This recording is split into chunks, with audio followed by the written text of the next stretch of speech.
ঠিক আছে, তোরা অনেক পরিশ্রম করছো, আজকে চলে যা। আপনার তো অনেক শত্রু, আপনি কি একলা যাইতে পারবেন? হ্যাঁ যেতে পারবো, ঠিক আছে চলে যা। ঠিক আছে।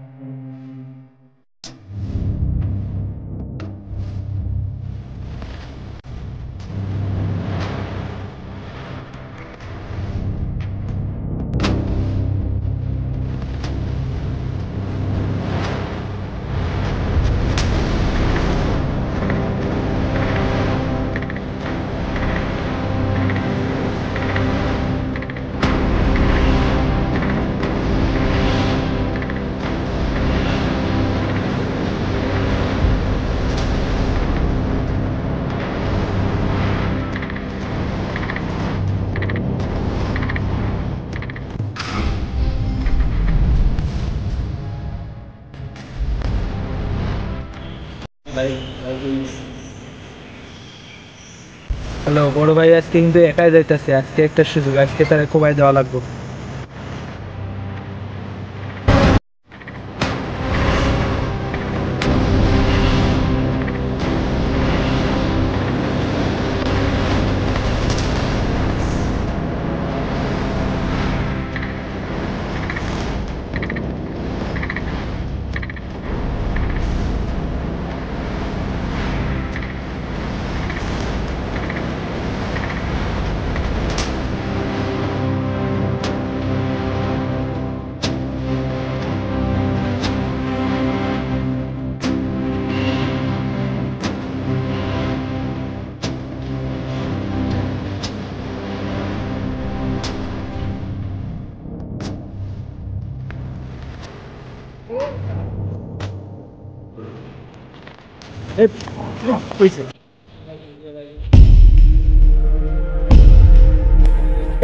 আমার বাঁধছেন কেন? কি হয়েছে?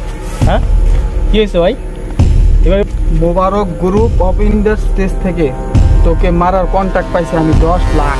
তোর যদি শেষ করতে থাকে আমাকে বলতে পারে, বলতো সেদিক থেকে বল। ভাই কোনো সুযোগ সুযোগ নাই, কাজ শেষ করে চলে। 5 লাখ পাইছি আর 5 লাখ নিয়ে আই। রাখ, সেদিক তো থাকতে পারে, বল তো।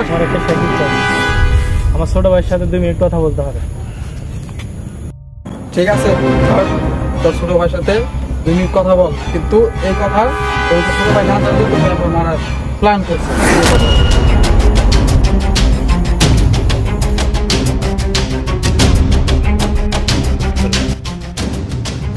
হ্যালো আসাদ, আমি যে কথাগুলো বলি মন দিয়ে শোন। আমি একটা বিপদে আছি, কিছুই হয় না। আমি চাই তুই যে পথে আছিস সেই পথ থেকে ফিরে আয়। তোর জীবনে যত সিকিউরিটি থাক, মৃত্যু যে জায়গায় আছে সেই জায়গায় হবে।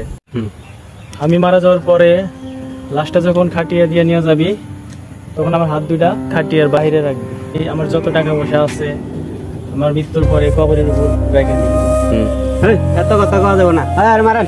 এটা তুই কি চাইলি?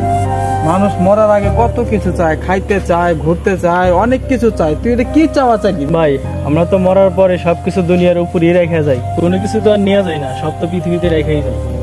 তাহলে এটা যে বললি খাটলার বাইরে তোর হাত রাখবি, এটার কারণ কি বল? এটা দেখে যেন মানুষ বুঝতে পারে কোটি কোটি টাকার মালিক কিছুই নিয়ে যেতে পারলো না, খালি হাতে আজ কবরে যাচ্ছে, কিছুই নিয়ে যেতে পারলো না। ভাই সত্যিই তো, তুই আমাকে এটা কি শোনাইলি? এত টাকা পয়সা দিয়া আমি কি করবো? এই টাকার জন্য তো আজকে তোমাকে আমি মারতে চাইতেছিলাম। ভাই ভাই আমি আমার ভুল বুঝতে পারছি ভাই, তুমি আমাকে ক্ষমা করে দাও ভাই। তো ভাই আমি আমার ভুল বুঝতে পারছি ভাই, আমাকে ক্ষমা করে দাও ভাই, ক্ষমা করে দাও ভাই। আজকে আমি অনেক খুশি, তোমাদের ভুল তোমরা বুঝতে পারছো। ভাই আজকে থেকে আমিও সবকিছু ছেড়ে দিলাম। আসো ভাই, তোমরা আমার বুকে আসো, আজ থেকে তোমরা আমার ভাই। যদি তোমাদের কোনো সমস্যা হয় তা আমার কাছে আইসো, আমি যথাসাধ্য চেষ্টা করবো তোমাদের হেল্প করার।